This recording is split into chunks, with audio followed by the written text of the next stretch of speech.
Chapter 29 of The Princess Casamassima by Henry James. The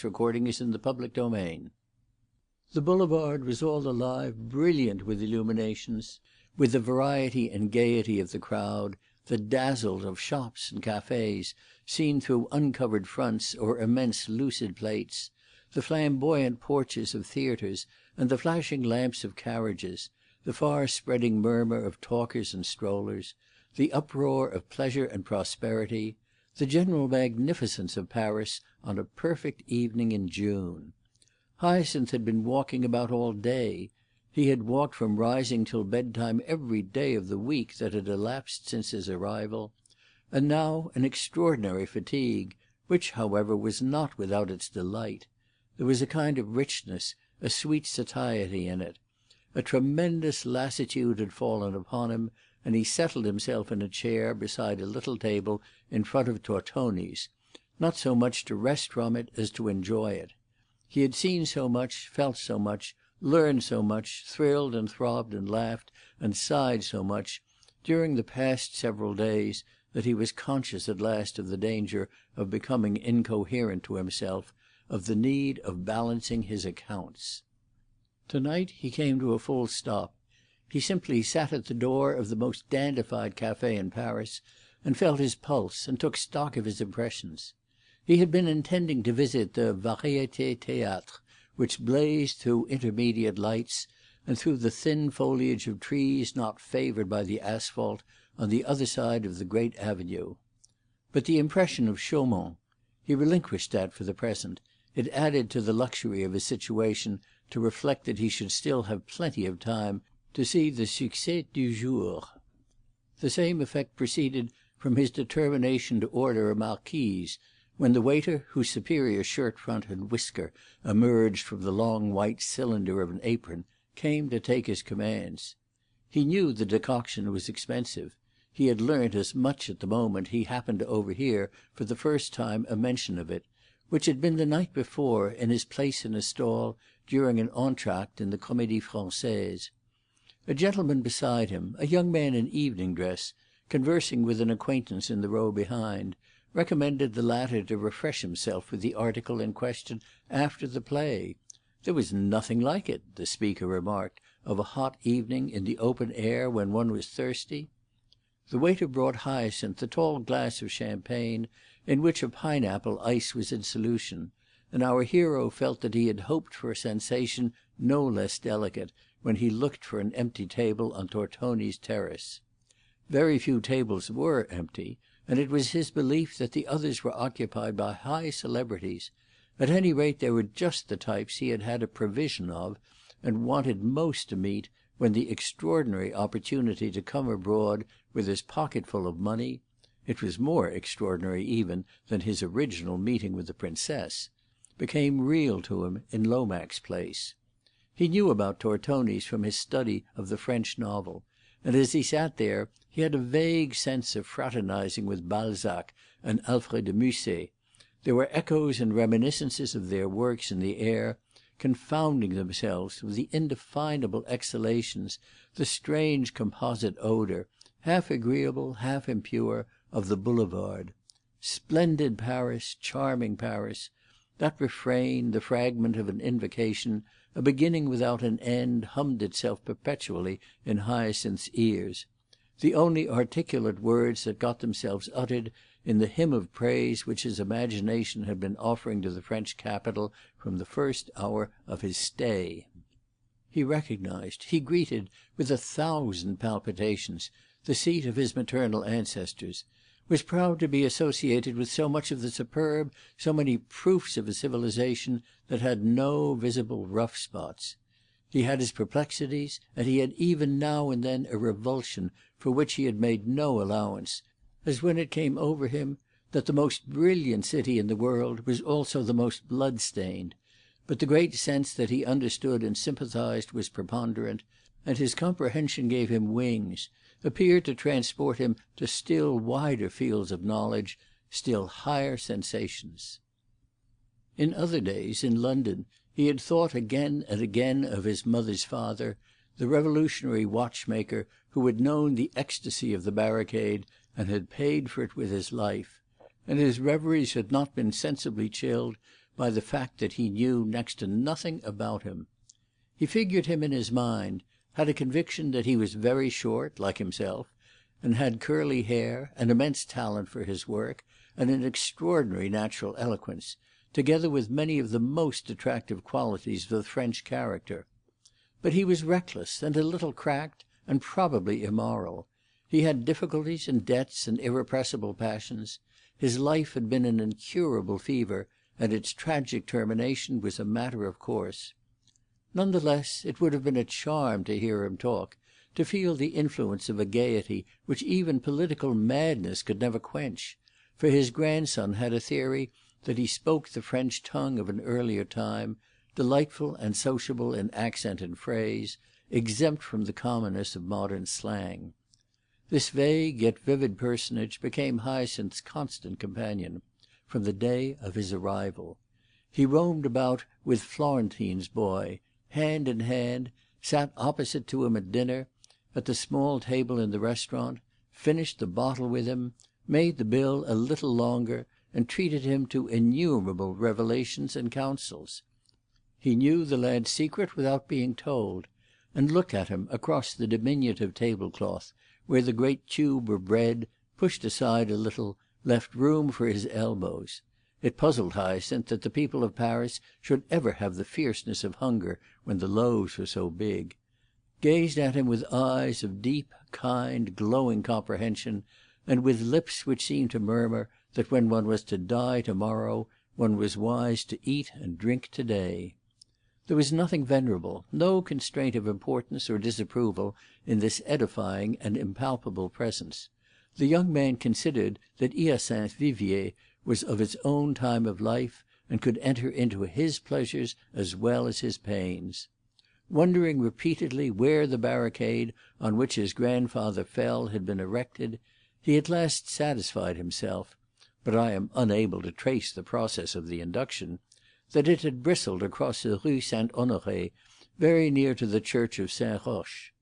The pair had now roamed together through all the museums and gardens, through the principal churches (the Republican martyr was very good-natured about this), through the passages and arcades, up and down the great avenues, across all the bridges, and above all, again and again along the river, where the quays were an endless entertainment to Hyacinth, who lingered by the half-hour beside the boxes of old books on the parapets, stuffing his pockets with five-penny volumes, while the bright industries of the Seine flashed and glittered beneath him, and on the other bank the glorious Louvre stretched either way for half a league.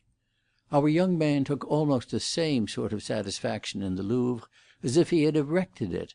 He haunted the museum during all the first days, and couldn't look enough at certain pictures, nor sufficiently admire the high polish of the great floors in which the golden frescoed ceilings repeated themselves. All Paris struck him as tremendously artistic and decorative. He felt as if hitherto he had lived in a dusky, frowsy, Philistine world, in which the taste was the taste of little Pedlington, and the idea of beautiful arrangement had never had an influence.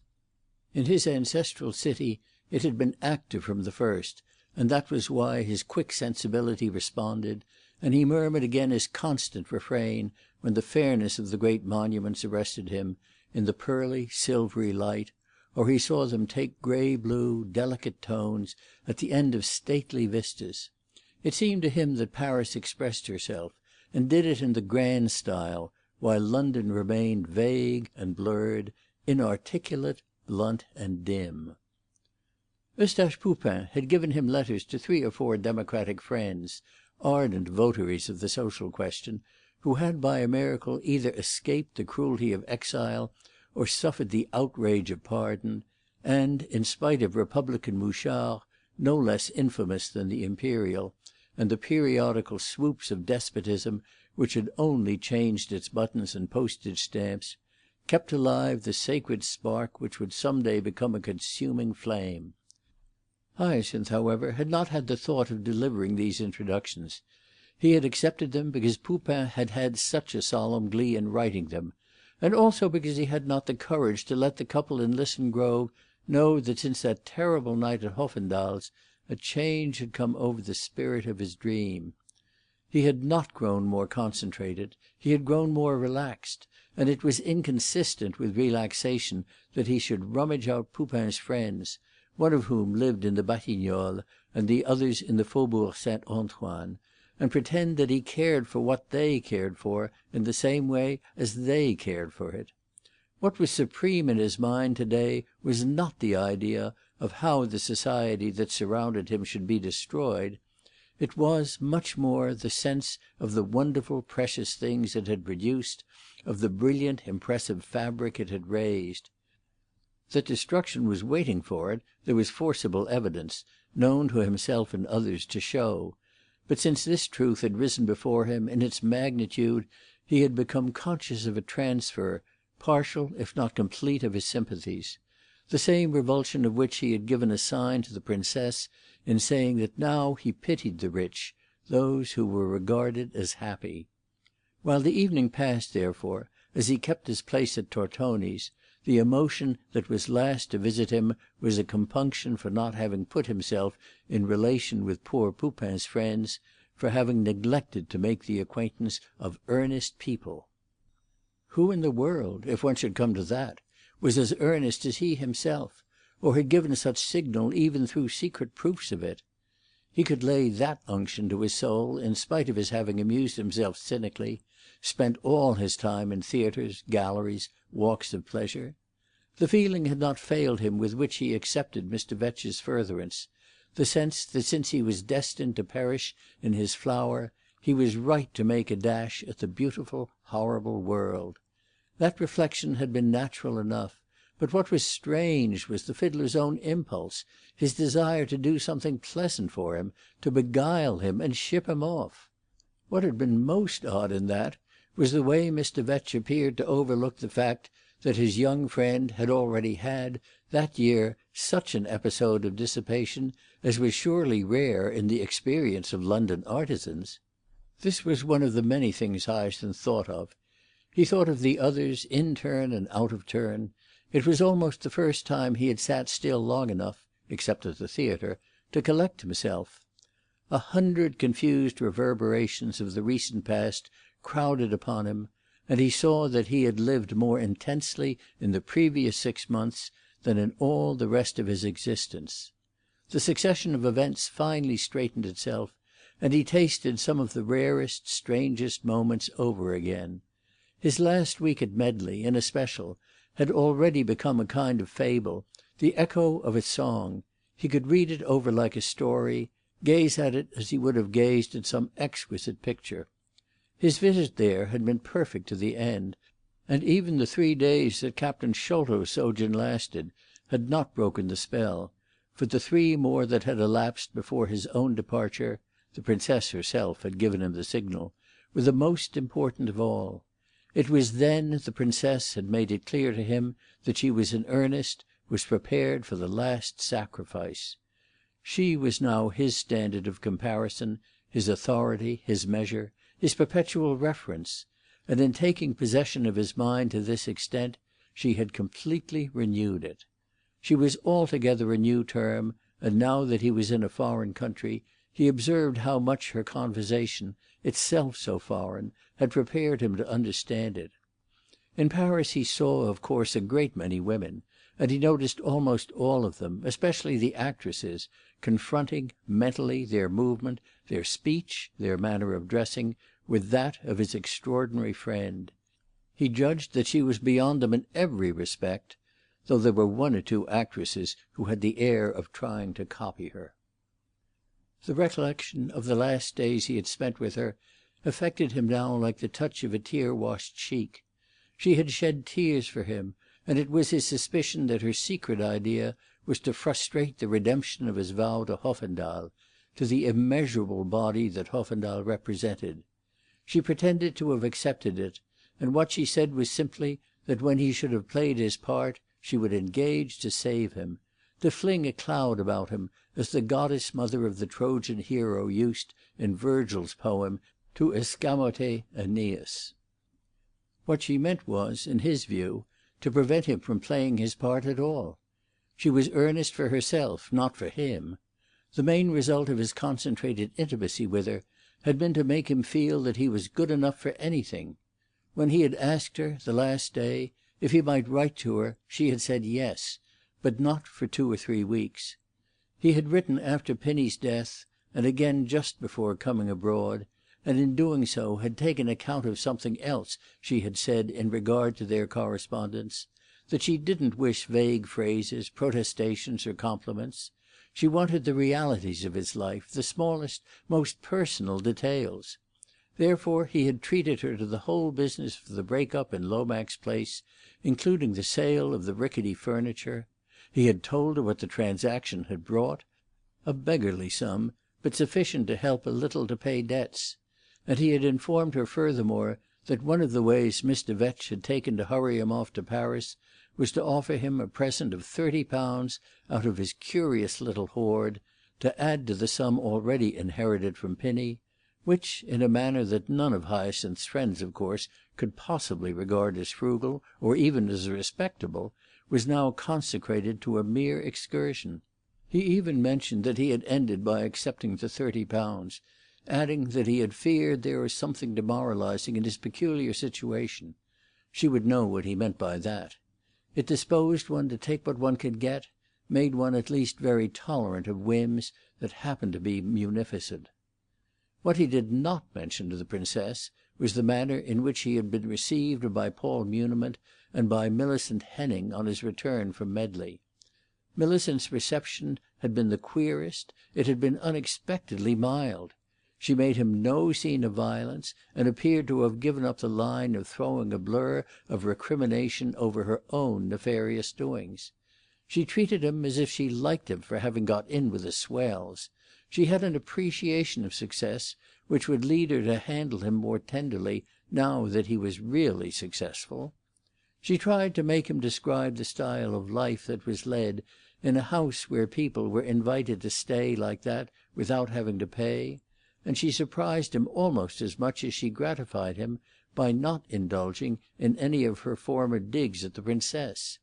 She was lavish of ejaculations when he answered certain of her questions, ejaculations that savoured of Pimlico, "Oh, I say!" and "Oh, my stars!" and he was more than ever struck with her detestable habit of saying, "Aye, that's where it is," when he had made some remark to which she wished to give an intelligent and sympathetic assent. But she didn't jeer at the Princess's private character. She stayed her satire in a case where there was such an opening for it. Hyacinth reflected that this was lucky for her.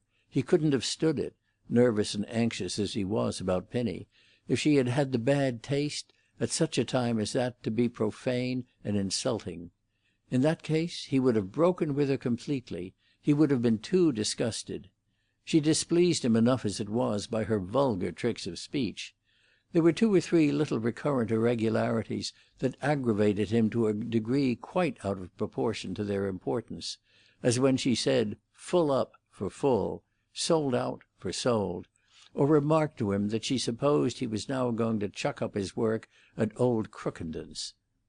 These phrases had fallen upon his ear many a time before, but now they seemed almost unpardonable enough to quarrel about. Not that he had any wish to quarrel, for if the question had been pushed, he would have admitted that to-day his intimacy with the Princess had caused any rights he might have had upon Millicent to lapse. Millicent did not push it, however. She only, it was evident, wished to convey to him that it was better for both parties that they should respect each other's liberty. A genial understanding on this subject was what Miss Henning desired, and Hyacinth forbade himself to inquire what use she proposed to make of her freedom. During the month that elapsed between Penny's death and his visit to Paris, he had seen her several times, for the respect for each other's freedom had somehow not implied cessation of intercourse, and it was only natural she should have been soft to him in his bereaved condition. Hyacinth's sentiment about Penny was deep, and Millicent was clever enough to guess it. The consequence of which was that on these occasions she was very soft indeed. She talked to him almost as if she had been his mother, and he a convalescent child; called him her dear and a young rascal, and her old boy; moralized a good deal, abstained from beer till she learned he had inherited a fortune; and when he remarked once, moralizing a little too, that after the death of a person we have loved, we are haunted by the memory of our failures of kindness, of generosity, rejoined with a dignity that made the words almost a contribution to philosophy, "Yes, that's where it is." Something in her behaviour at this period had even made Hyacinth wonder whether there were not some mystical sign in his appearance, some subtle betrayal in the very expression of his face, of the predicament in which he had been placed by Diedrich Hoffendahl. He began to suspect afresh the operation of that beastly attendrissement he had detected of old in people who had the benefit of Miss Pinsent's innuendos. The compassion Millicent felt for him had never been one of the reasons why he liked her. It had fortunately been corrected, moreover, by his power to make her furious. This evening, on the boulevard, as he watched the interminable successions, one of the ideas that came to him was that it was odd he should like her even yet; for heaven knew he liked the Princess better, and he had hitherto supposed that when a sentiment of this kind had the energy of a possession, it made a clean sweep of all minor predilections. But it was clear to him that Millicent still existed for him, that he couldn't feel he had quite done away with her, or she with him, and that in spite of his having now so many other things to admire, there was still a comfort in the recollection of her robust beauty and her primitive passions. Hyacinth thought of her as some clever young barbarian who in ancient days should have made a pilgrimage to Rome might have thought of a Dacian or Iberian mistress awaiting his return on the rough provincial shore. If Millicent considered his visit at a hall a proof of the sort of success that was to attend him, how he reconciled this with the supposition that she perceived as a ghostly irradiation, intermingled with his curly hair, the aureola of martyrdom, he would have had some difficulty in explaining. If Miss Henning considered, on his return from Medley, that he had taken his place on the winning side, it was only consistent of her to borrow a grandeur from his further travels; and indeed, by the time he was ready to start, she spoke of the plan as if she had invented it herself, and had even contributed materially to the funds required.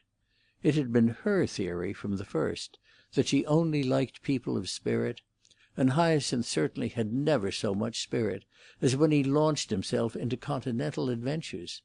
He could say to himself, quite without bitterness, that of course she would profit by his absence to put her relations with Sholto on a comfortable footing; yet somehow at this moment, as her face came back to him amid the crowd of faces about him, it had not that gentleman's romantic shadow across it. It was the brilliancy of Paris, perhaps, that made him see things rosy. At any rate, he remembered with kindness something that she had said to him the last time he saw her, and that had touched him exceedingly at the moment. He had happened to observe to her, in a friendly way, that now Miss Pinsent had gone, she was, with the exception of Mr. Vetch, the person in his whole circle who had known him longest.